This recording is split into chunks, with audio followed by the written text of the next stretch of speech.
Thank you.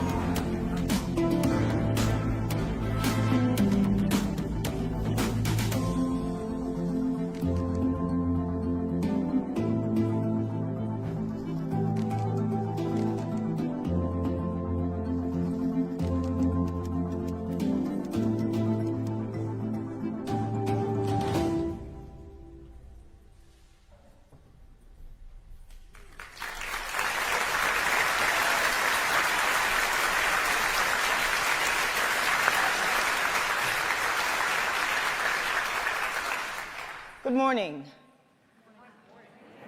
Look at that. I've often heard that it is best to start these types of talks with a joke to make you people feel comfortable and relaxed. And so I have no such plans. What I do have, though, is a clip from a live recording I made on the 20th of October, 2020. Please, viewer discretion is advised.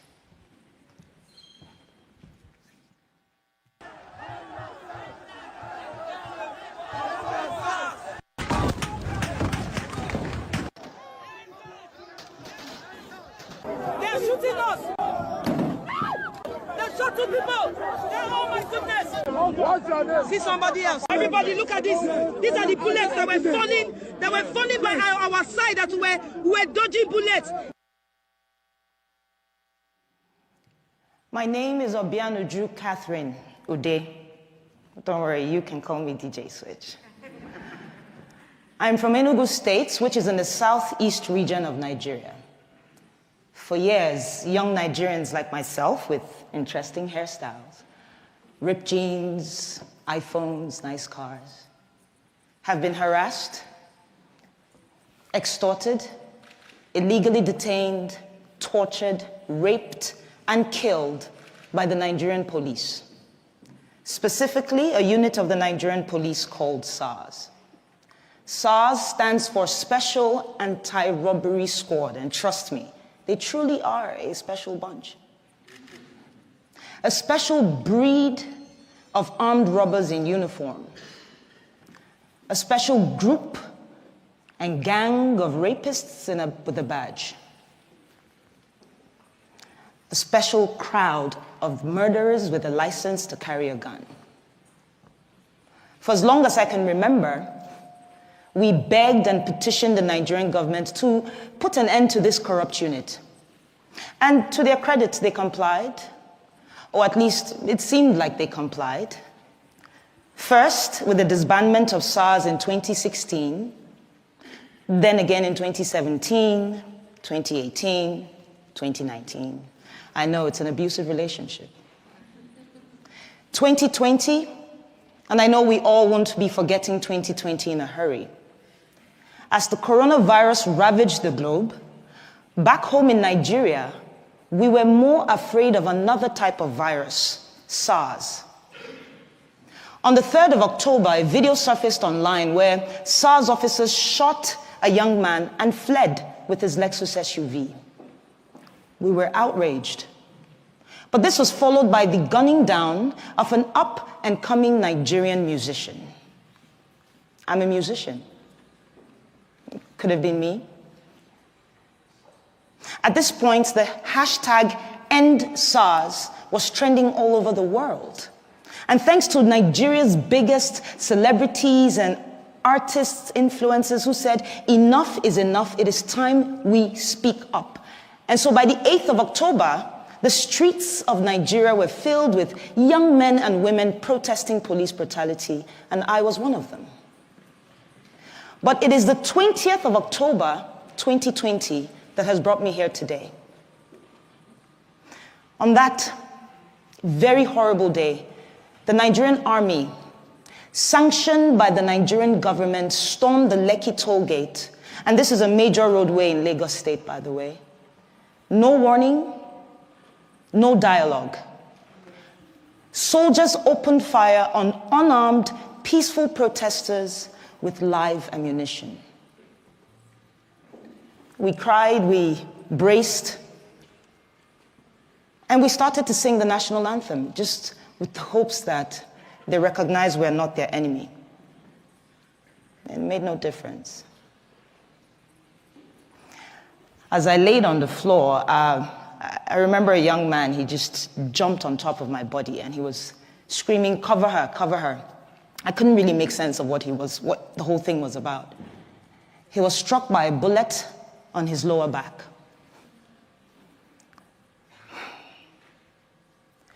I genuinely believe he saved my life, and I don't even know who he is. I don't even know why I didn't run, to be honest. At that time, I thought it was the end. And so my instinct at the moment was show everybody what's going on. You know, you're going to die here today. And so I pulled out my phone, went to Instagram, started live broadcasting this madness. Viewers on the live helped us call ambulances, but the soldiers refused the ambulance's entry. And so some of us had to turn into instant surgeons in an attempt to remove the bullet from the leg of a protester. Eventually, the shooting stopped, and we observed that some of the soldiers were picking up their shells, I believe in an attempt to hide evidence of this crime. And so we scampered around to pick the shells that we could find in an attempt to have evidence of this crime. And this was while other soldiers were dumping bodies onto their trucks. They left, and we felt a sense of victory, you know. Some can't really explain it. We were happy and angry, relieved but in pain. But unfortunately, after being on Instagram Live for so long, my phone battery died. Because not too long after, another phase of attack was upon us. But this time it was the Nigerian police. And they came in guns blazing as well. And so we ran. We took the injured to a nearby hospital and the others to a church. The church apparently had been on the live and they had offered us refuge. By the next morning, soldiers raided the hospital looking for me.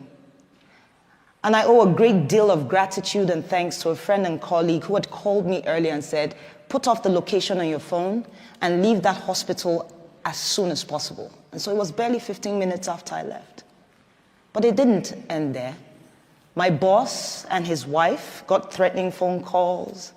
I couldn't go home to where I lived because we got reports of strange men lurking around my apartment complex. I haven't gone home, actually, since the 20th of October, 2020. Speaking of home, I'm from a large family of 8, 5 boys, 3 girls, with very opposing characters, I tell you. I'm the last, with a sprinkle of last child crazy.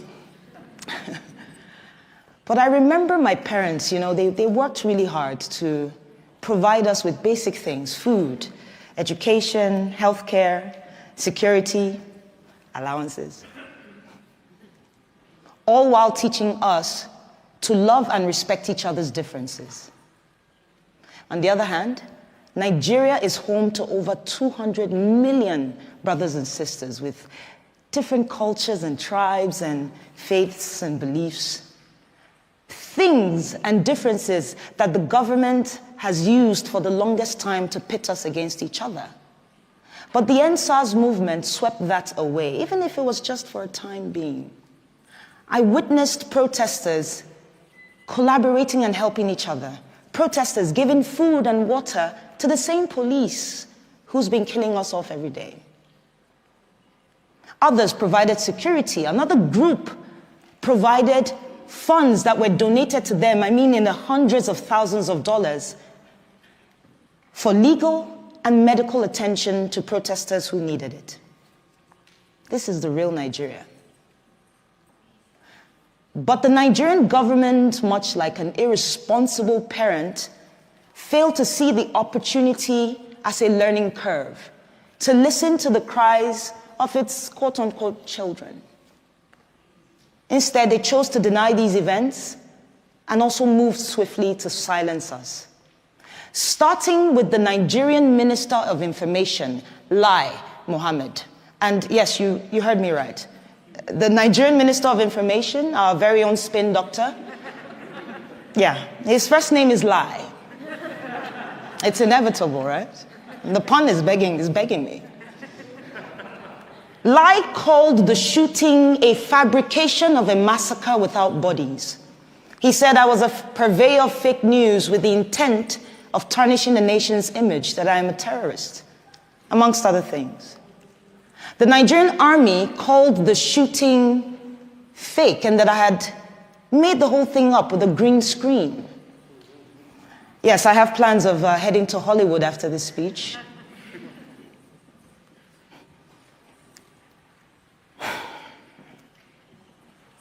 You know, 15 people died on the 20th of October, and not a single government official, police, or army personnel has been brought to book.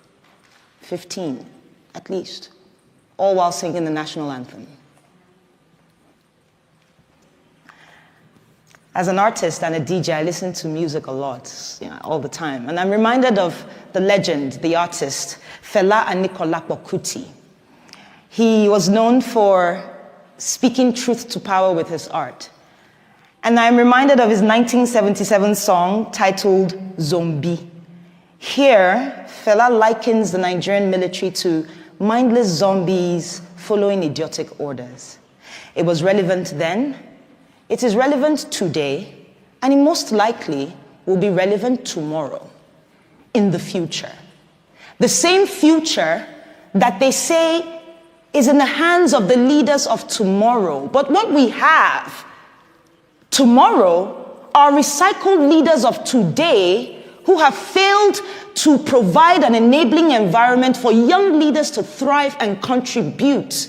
No, but they chose instead to kill us all off, one by one. This might sound outrageous to you, and you might wonder why. And I'll tell you. Our leaders are afraid. It's as simple as that. They're afraid of a thinking, an innovative, a collaborative, and a working Nigeria. They're afraid of every young Nigerian who, against all odds, have made it for themselves. They are afraid of a me, the coconut head generation, as we like to call ourselves. We're hard-headed, we're not easily deceived by propaganda, and we stand up to our oppressors. And while we may not do this all the time because wahala no dey finish, as we like to say back home, I think there's a Nigerian in the crowd. Well, what it means, though, is that the problems never end. And while I understand that we have to take a break to put food on the table, to at least secure our mental health, know this. Corruption, tyranny, abuse of power do not go on a break. And so today I'm choosing to use my voice and my talent to push for the things that we ought to have. And I want to ask you all, these fine people, to please join me and support my vision for promoting democracy, human rights values, and equality through arts. Thank you so much for your time.